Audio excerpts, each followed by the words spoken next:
Of T formation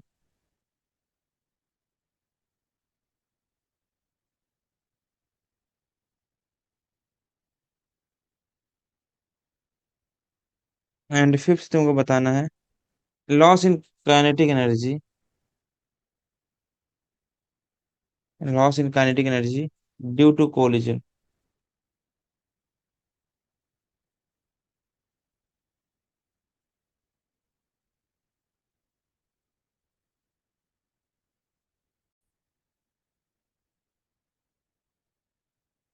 ये तो clear है ना, किसमें थीटा कितना होगा तुम्हारा,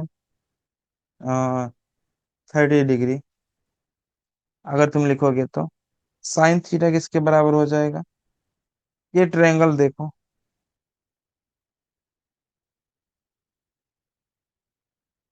ये एंगल चाहिए मुझे। तो साइन थीटा इक्वल टू हो जाएगा, ये एंगल 90 डिग्री है तो आर अपॉन ये लेंथ है 2 आर यहाँ से यहाँ तक। सो ये हो जाएगा r upon 2 r, r and r cancel हो जाएगा। So theta is 30 degree. Right. ये ब्लॉक ए और ये ब्लॉक को बी बोल दिया। मास दिया है तुमको 2 kg M one and M2 is 4 kg। एक मैं लाइन बना लेता हूँ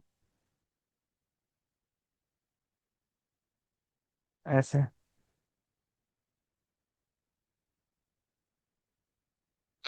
श्रेयन मन्ना।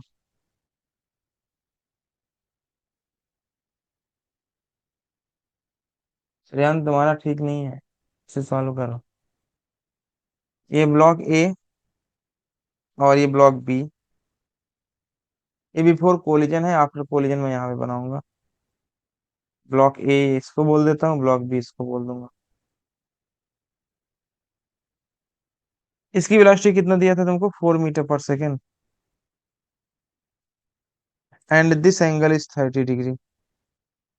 और इसकी वेलोसिटी दिया है मुझे 2 मीटर पर सेकेंड, और ये एंगल भी हो जाएगा 30 डिग्री।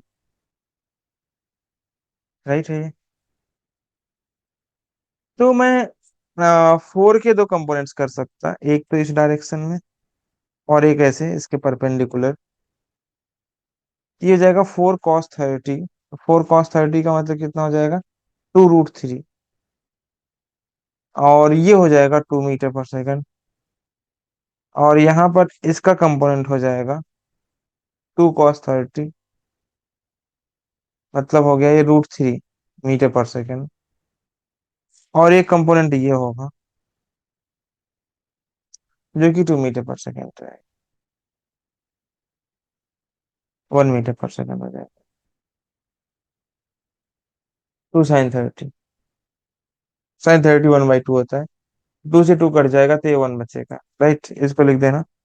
ये हो जाएगा 2 sin 30 जो कि 1 होगा। आफ्टर कोलिजन तुमको वेलोसिटी कैलकुलेट करनी पड़ेगी। आफ्टर कोलिजन मैंने मान लिया ब्लॉक ए की वेलोसिटी कुछ तो V1 है, तो जो फार्मूला तुमको सिखाया गया था वही यूज करना है। V1 के लिए क्या लिख सकते हैं हम लोग, फार्मूला लिखोगे M1U1 plus M2U2 plus M2E into U2 - U1 whole divided by M1 plus M2। ठीक है ना। अब यहाँ पे साइन कन्वेंशन भी फॉलो कर सकते हैं। इस डायरेक्शन को तुम पॉजिटिव ले लो और इस डायरेक्शन को मैं नेगेटिव ले लेता हूँ, किसी भी एक डायरेक्शन को पॉजिटिव ले लो। तो मास कितना गिवन था अपने को, M1 2 kg, M2 4 kg। ये 2 kg है और ये तुम्हारे पास में 4 kg है। इसको मैं M1 बोल रहा हूँ, इसको M2 बोल देता हूँ। जरा वैल्यूज पुट करो कितना मिलेगा तुमको। M1 मेरे पास में है 2 एंड U1 है 2√3 plus M2 is 4 and U2 is √3 -√3 plus M2 again 4 and coefficient of substitution 1/3। U2 कहाँ गया, ये U2 रहा ना।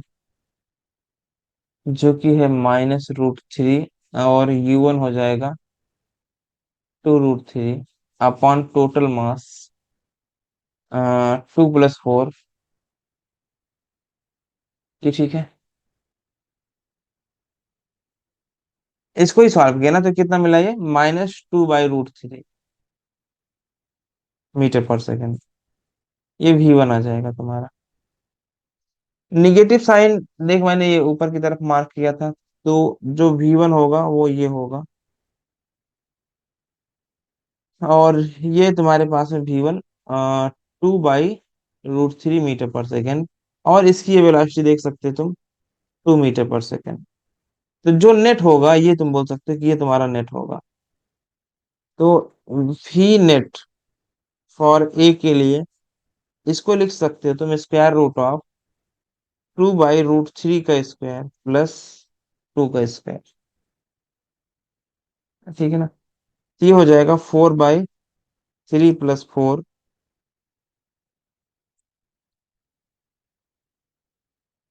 तो 4 3 हो जाएगा 12,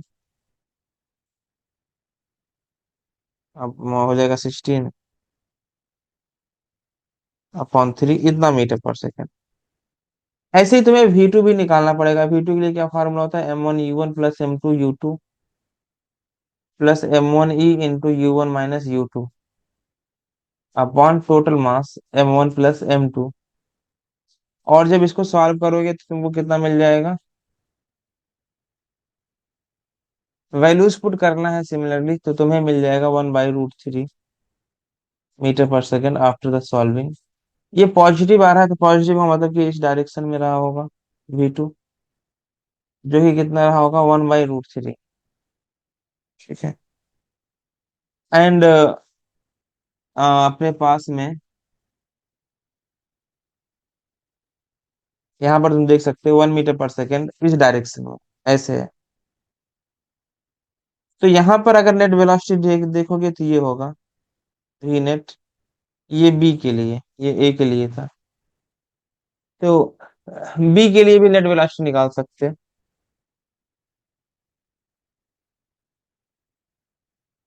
ये हो जाएगा 1 का स्क्वायर प्लस 1/√3 का स्क्वायर। ये हो जाएगा 1 + 1/3, 4/3 मीटर पर।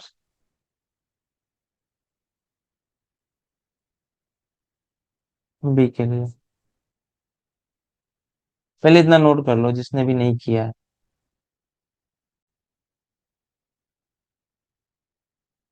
Impulse of deformation and reformation.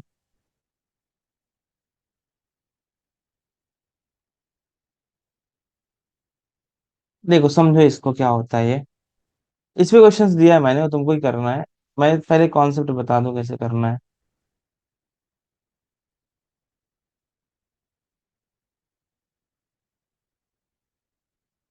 जैसे देख यहाँ पर, मान लो मेरे पास में एक कोई ब्लॉक है जिसका मास है M1 और इसकी वेलोसिटी है U1, और दूसरा ब्लॉक M2 एंड इसकी वेलोसिटी U2, राइट। और जब ये कोलिजन करेगा, मैं मैक्सिमम डिफॉर्मेशन की बात कर रहा हूँ, तो मान ले मैक्सिमम डिफॉर्मेशन का केस यहाँ पर बना रहा हूँ, ये ब्लॉक और ये ब्लॉक, ठीक है ना। इस टाइम पे ब्लॉक क्या होगा, मैक्सिमम डिफॉर्म होगा। चाहो तुम इसको ऐसे भी बना सकते हो,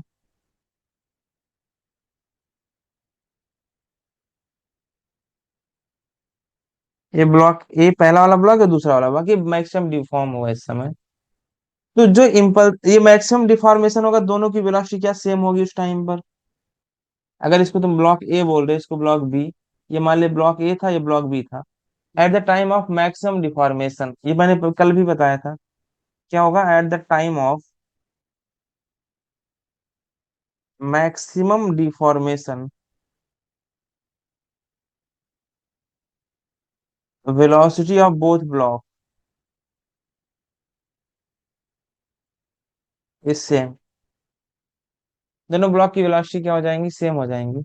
इसकी भी, इसकी भी। ये तेरा इम्पल्सिव नॉर्मल रहा, NDT, और इस डायरेक्शन में भी NDT। ये इम्पल्सिव नॉर्मल रहा। ये मैंने मैक्सिमम डिफॉर्मेशन का केस बनाया है यहाँ। तो यहाँ पर क्या लिख सकते हो तुम, जो चेंज इन मोमेंटम होता है, change in momentum is given by impulse. तो एक ब्लॉक को ही लेना है, ब्लॉक ए को पकड़ो और इससे कैलकुलेट कर देंगे। ब्लॉक ए की यहाँ पे क्या लिखोगे, डेल्टा पी ना equal to impulse. Impulse block A का देख, नॉर्मल किधर लग रहा है, इस डायरेक्शन को मैं पॉजिटिव ले रहा हूँ और इस डायरेक्शन को मैं नेगेटिव ले रहा हूँ। तो अगर ब्लॉक ए का लिखूंगा तो जो एन डी टी है वो लेफ्ट साइड में लग रहा है, तो माइनस एन डी टी। ये तुम्हारा डी फॉर्मेशन के लिए, तो यहाँ पर मैं इसके लिए डी लिख देता हूँ। ठीक है ना, और डेल्टा पी क्या लोगे, impulse of D formation. Right. अब इसके बाद आगे तुमने इम्पल्स ऑफ डी फॉर्मेशन निकाल लिया।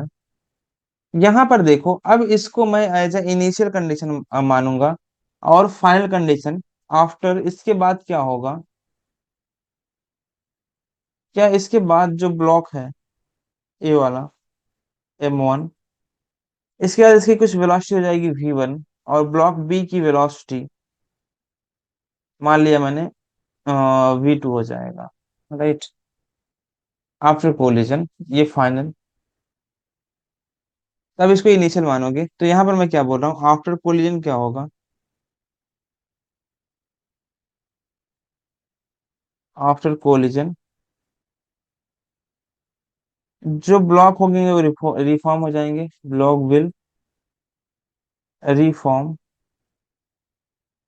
तो एक को तुम इसको फाइनल बोलोगे, ये इनिशियल होगा, ये वाला इनिशियल हो जाएगा अभी रिफॉर्मेशन के लिए। यहाँ पर भी मैं क्या लिख सकता हूँ, डेल्टा पी इक्वल टू हो जाएगा, ब्लॉक ए के लिए लिख रहा हूँ, और ब्लॉक ए एक के लिए लिखना होता तो तुम्हें आंसर मिल जाएगा, ये बराबर हो जाएगा माइनस एन डी टी के। और ये तुम्हारा रिफॉर्मेशन होगा। राइट। यहाँ पे क्या लिखोगे, फिर से p final minus p initial equal to minus n d t into r. और पी फाइनल कितना है तुम्हारे पास में, M1 V1 minus M1 V equal to minus n d t into are.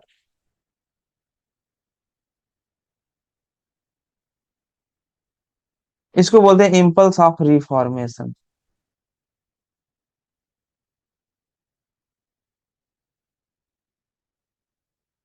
क्या बोला जाएगा, इम्पल्स ऑफ रिफॉर्मेशन। एक और बात यहाँ पर समझ लेना चाहिए, एक और नोट करके लिख सकते हो। तुमको मैंने स्टार्ट में ही बताया था कि जो कोफिशिएंट ऑफ रेस्टिट्यूशन होता है, दिस इज गिवन बाय, जब मैंने हेडिंग लगाया था पहली लाइन यही लिखी थी, इम्पल्स ऑफ रिफॉर्मेशन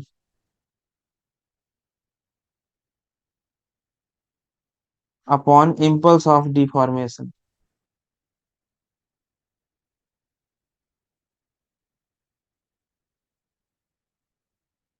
तो इसको लिख सकते हो तुम, मान लिया इम्पल्स जे से रिप्रेजेंट करते हैं, तो JR अपॉन JD। या तुम इसको ऐसे भी लिख सकते हो, NDT रिफॉर्मेशन के लिए, NDT deformation.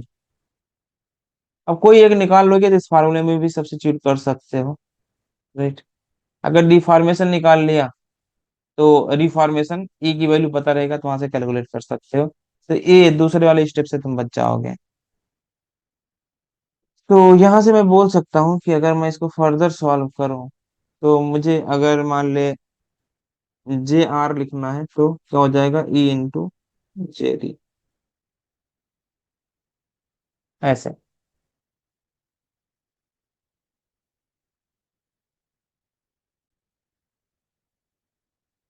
Impulse of deformation निकालना है, तो ये जो पहले वाली लाइन थी वो फिर से मैं बना देता हूँ। ये लाइन थी हमारे पास में, ये दूसरा क्वेश्चन था तुम्हारे पास में, जहाँ पे मुझे निकालना था impulse of deformation.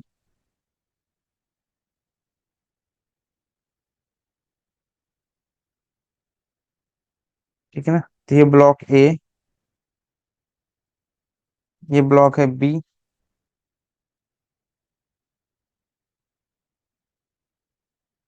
Maximum deformation के टाइम मुझे वेलोसिटी निकालनी पड़ेगी। अभी के लिए यहाँ पे वेलोसिटी तुम्हें दे रखी है। ये वेलोसिटी थी 2√3,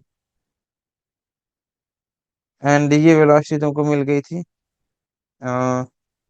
√3 मीटर पर सेकेंड। ब्लॉक का मास था 4 kg, और इस ब्लॉक का मास था 2 kg। जब दोनों ब्लॉक ए और बी कोलाइड करेंगे, उस समय मैंने मान लिया कि इनकी कॉमन वेलोसिटी हो जाएगी v। यहाँ पे क्या बोल देता हूँ, let common velocity of both block at the time of maximum deformation,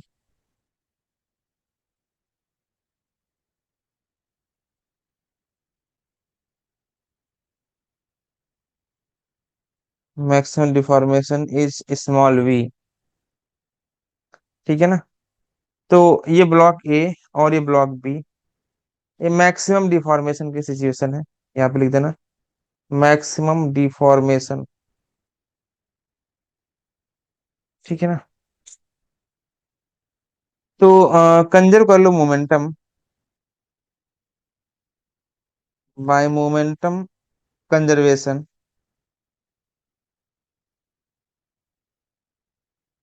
इसकी वेलोसिटी को मैंने क्या बोल दिया है, v, और इसकी वेलोसिटी को v। मास है मुझे इसका 4 kg है, और a का मास है 2 kg, 2 किलोग्राम। तो यहाँ पर लिख दो तुम p initial equal to p final. Initial momentum कितना हो जाएगा, 2 × √3 plus 4 × -√3 equal to 2 + 4, common velocity भी है। यहाँ पे माइनस साइन भी आएगा। ठीक है ना, क्योंकि इस डायरेक्शन को मैं पॉजिटिव ले रहा हूँ, और इस डायरेक्शन को मैं निगेटिव ले रहा हूँ।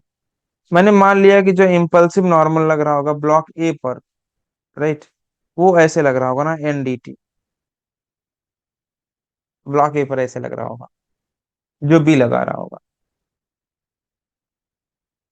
तो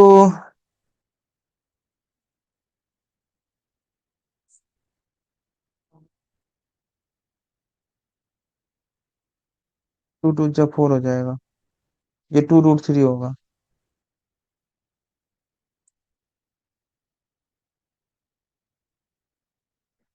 ये हो जाएगा 4√3 -4√3 = 6v। यहाँ से तुम्हें वेलोसिटी मिल जाएगी 0। मतलब ए भी 0 हो गया और ए भी 0 हो गया। ठीक है ना। तो इम्पल्स ऑफ डिफॉर्मेशन निकालने के लिए क्या बोलोगे, ये कॉमन वेलोसिटी हो गया तुम्हारा along the line of impact,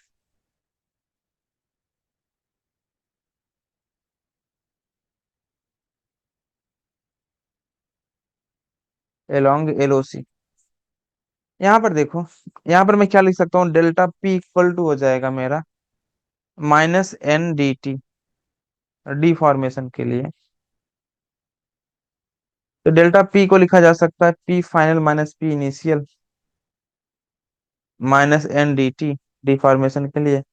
P final तो तुम्हारा 0 ही हो चुका है, क्योंकि वेलोसिटी 0 हो गई है। P इनिशियल मिलेगा, ब्लॉक ए के लिए लिखना है मुझे, केवल एक ही ब्लॉक का लिखना होता है।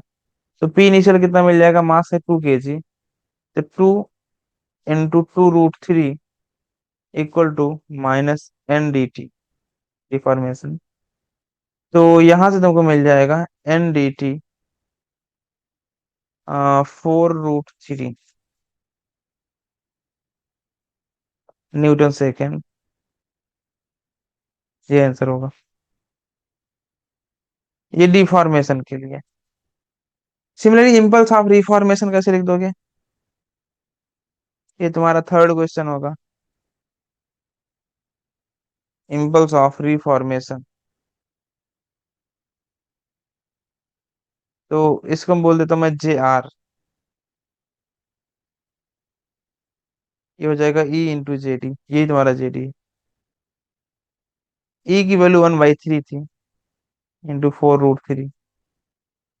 इसको सॉल्व करोगे तो मिल जाएगा तुमको 4/√3 न्यूटन सेकेंड। ठीक है ना ये इम्पल्स ऑफ रिफॉर्मेशन। इसके बाद तुमसे इसी में पूछा गया है नेक्स्ट प्रॉब्लम चौथा, पोटेंशियल एनर्जी। तो पोटेंशियल एनर्जी तुम्हें कैसे लिखना है, ये हो जाएगा loss in kinetic energy during deformation. Potential कैसे देते हैं, loss in kinetic energy during deformation, जब मैक्सिमम डिफॉर्मेशन होगा उस समय तुम्हारी काइनेटिक एनर्जी में कितना लॉस हुआ, क्योंकि ये तुम्हें दिख रहा है ये जीरो हो जाता है मैक्सिमम डिफॉर्मेशन पे वेलोसिटी। तो के इनिशियल के बराबर मिलेगी पोटेंशियल एनर्जी, तो निकाल लो उसको कितना आएगा। पोटेंशियल एनर्जी हो जाएगा तुम्हारे पास में 1/2, मास कितना था ब्लॉक का, पहले वाले 2 kg, और 2√3, ठीक है, इंटू 2 इंटू 2√3 का स्क्वायर प्लस 1/2, दूसरे का मास 4 इंटू v स्क्वायर, और उसकी वेलोसिटी कितनी थी √3। ये मैंने के इनिशियल लिख दिया, यहाँ पर चाहते से लिख दो के इनिशियल माइनस के फाइनल। उसके बाद के फाइनल तुम्हें दिख रहा है वो जीरो है, ठीक है, कॉमन वेलोसिटी जीरो हो चुकी है मैक्सिमम डिफॉर्मेशन के टाइम पे। तो इसको सॉल्व करोगे कितना मिल जाएगा तुमको, 2 2 जा 4, 12 प्लस यहाँ पर 6। तो यहाँ से पोटेंशियल एनर्जी मुझे मिल गई 18 जूल।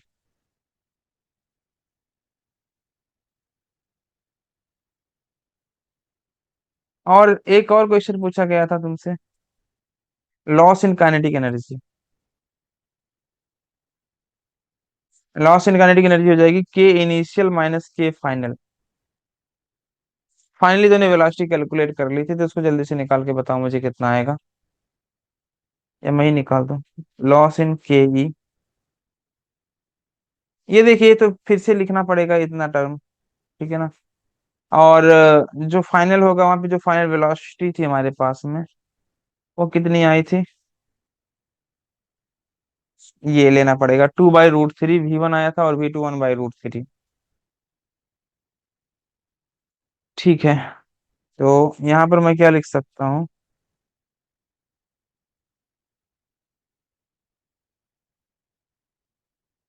यहाँ पे लिख सकता हूँ मैं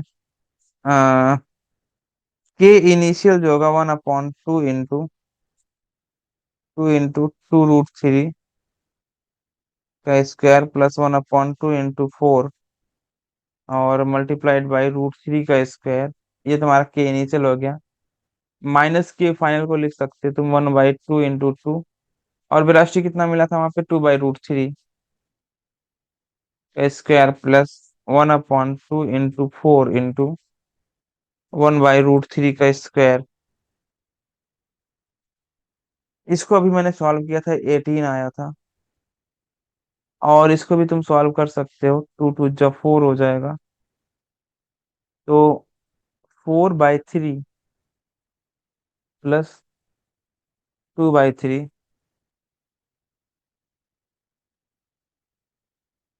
18 - 2 हो जाएगा 16 जूल।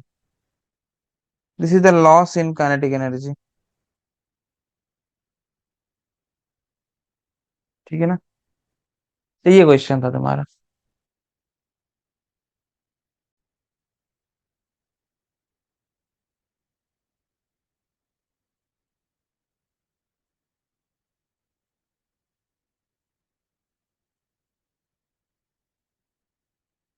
वेरिएबल मास सिस्टम, और इसमें लिखोगे if a mass is added or ejected from a system,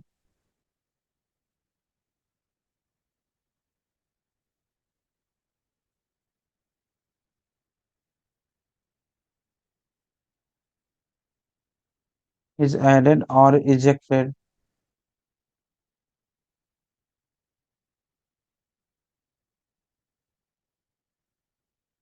from a system at the rate of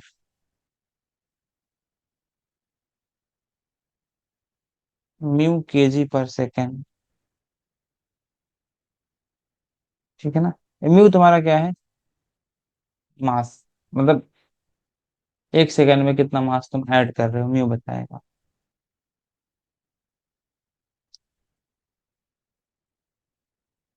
mu KG पर सेकेंड। इसके बाद तुम्हें समझ आना चाहिए क्या होता है थ्रस्ट फोर्स। थ्रस्ट, जैसे मान लो कि मेरे पास में एक बॉडी थी जिसका मास कुछ तो था एम इनिशियली,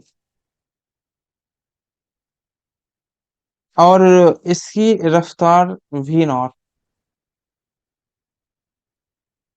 कुछ टाइम के बाद इससे कुछ मास इजेक्ट हो गया। मान ले कि कुछ मास जो इजेक्ट हुआ वो डीएम था, डीएम मास इजेक्ट हुआ। दिस इज द इजेक्टेड मास, ऐसा बोलो इसको। और जो मास इजेक्ट हुआ उसकी वेलोसिटी थी v are.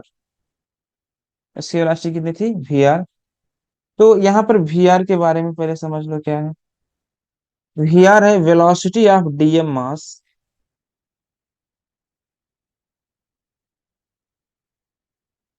Velocity of DM mass with respect to, ये तुम्हारे पास में बिगर मास है, with respect to bigger mass. ठीक है ना। तो यहां से मैं ये भी बोल सकता हूँ वी आर को, क्या बोल सकता हूँ? हाँ, velocity of DM mass with respect to bigger mass, ये है तुम्हारे पास में वी आर। ठीक है ना। तो ग्राउंड के रेस्पेक्ट में निकाल सकते हो कि कितना होगा। पहले मुझे जो बिगर मास है उसकी वेलोसिटी निकालनी पड़ेगी। इसमें से अगर डीएम मास इजेक्ट हुआ था तो कितना मास बचा होगा तुम्हारे पास में? क्या मैं बच्चा जो बचा हुआ मास है उसको लिख सकता हूँ एम माइनस डीएम, राइट। और अब इसकी जो वेलोसिटी थी, मैंने मान लिया कुछ तो बड़ा, क्योंकि अगर मास इजेक्ट किया तो इजेक्ट करने के बाद इसकी वेलोसिटी इंक्रीज हो जाएगी ना, जो बिगर मास है। तो इसकी वेलोसिटी बिगर मास को मैं वी भी बोल देता हूँ, लेट्स कॉल। ये हो जाएगा, पहले वी नॉट था और इसमें कुछ और वेलोसिटी ऐड हो गई, मान लिया मैंने डी भी। बात समझे कि नहीं?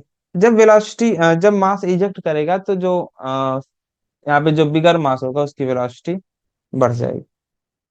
यहाँ पर नेट फोर्स जीरो है, या एक्सटर्नल फोर्स कुछ भी नहीं लगाया गया है सिस्टम पे। तुम बोल सकते हो here F external is zero. अगर एफ एक्सटर्नल जीरो है तो तुम मोमेंटम कंजर्व कर सकते हो। सो पी इनिशियल इक्वल टू हो जाएगा पी फाइनल के। इनिशियल मोमेंटम कितना था? केवल यही था, ये इनिशियल, और ये तुम्हारे पास में इतने को मैं बोल दूंगा कि ये मेरा फाइनल है। तो पी इनिशियल कितना बन जाएगा तुम्हारे पास में? M v not equal to final कितना में लिखेंगे हम लोग? M minus D m, mass कितना था बड़े वाले का? एम माइनस डी एम, और उसकी वेलोसिटी कितना लिख दिया था मैंने? V not plus D v, plus जो नन्ना मास है ये इजेक्टेड मास, इसका भी लिखना पड़ेगा, डीएम इंटू वी आर। लेकिन यहाँ पे प्रॉब्लम ये है कि जो वी आर है वो विथ रिस्पेक्ट टू क्या बोल सकते हैं उसको, विथ रिस्पेक्ट टू बड़े वाले मास का है, तो उसको मुझे ग्राउंड के रिस्पेक्ट में लिखना पड़ेगा। तो जरा मुझे लिखा दे, यहीं से लिखा दे। तो यहाँ से क्या लिख सकते हो तुम? V d m minus v b equal to v are. तो वेलोसिटी ऑफ डीएम मास कितना हो जाएगा?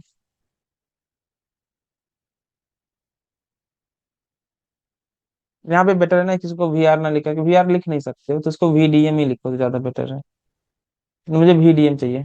यहाँ से वी डी एम कितना मिल जाएगा तुमको? V are plus v b. ठीक है ना, क्योंकि जो भी मोमेंटम तुम कंजर्व करोगे वो ग्राउंड के रेस्पेक्ट में कंजर्व करते हैं, ये हमने पहले ही पढ़ रखा। चलो कोई बात नहीं। सो वी आर, तो वी आर है, वी भी कितना है तुम्हारे पास में finally, M minus D M, sorry, V not plus D we D we D V, इसको तुम लिख सकते हो V are plus we not plus D V, ये हो जाएगा, ये तुम्हारा डीएम है, वी डीएम है बेसिकली। तो अब वैल्यूज पुट कर दो। तो अगर वैल्यूज पुट करोगे तो क्या मिलेगा तुमको, m v not equal to m minus D m into v not plus D v, calculation देखे रहना, d m into v d m को क्या मैं ये वैल्यू सब्स्टिट्यूट कर सकता हूँ यहाँ पर ला करके, ठीक है ना। इस वैल्यू को सब्स्टिट्यूट करूंगा तो यहाँ पे क्या हो जाएगा, v are plus we not plus D v, सही लिखा मैंने।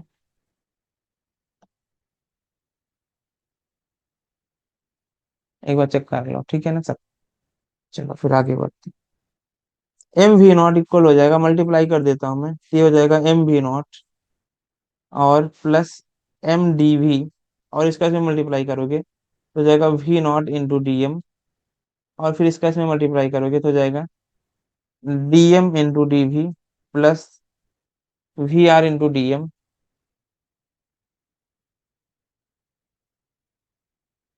Plus we naught into d m plus d m into d we, d m d v यहीं पे हो रहा था कहीं पे, ये था डी एम डी वी, यहाँ पर है डी एम डी वी यहाँ पर है, और एम वी नॉट से एम वी नॉट भी चला जाएगा, और कुछ कट रहा है, वी नॉट डी एम यहाँ पर है, वी नॉट डी एम यहाँ पर है, तो ये भी कट जाएगा,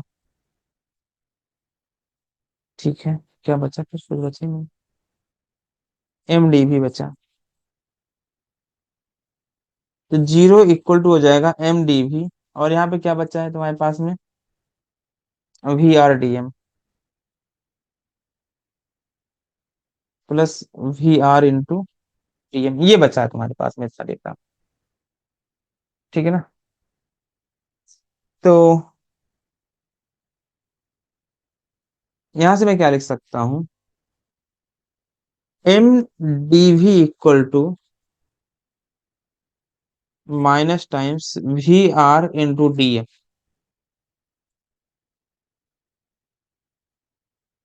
ठीक है ना। इसको मैं ऐसे भी लिख सकता हूँ, और m d v by D t equal to minus we R D M by D t, सही लिखा ना। तो ये देख, ये तुमको क्या मिला है, ये जो लिख रहा है डीवी बाई डी टी, ये एक्सेलरेशन है, राइट। तो मैं बोल सकता हूँ कि यही तुम्हारा थ्रस्ट जो लगेगा उसके ऊपर, इसको क्या बोल सकते हैं, दिस इज द थ्रस्ट, इसको मैं एफ टी बोल देता हूँ, ये बराबर हो जाएगा minus we R D M by D T के,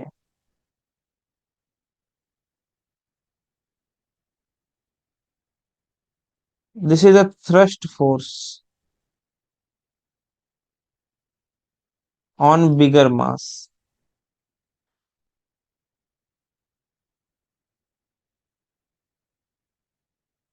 और डीएम बाई डी टी क्या हो जाएगा, किस रेट से मास चेंज हो रहा है, शायद पे ये भी लिख देना, डीएम बाई डी टी तुम्हारा म्यू है, rate of change of mass,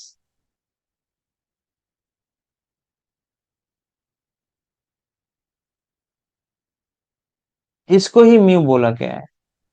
तो चाहो तो ये फार्मूला है तुम इसको ऐसे भी लिख सकते हो, minus we r into mu, ठीक है ना।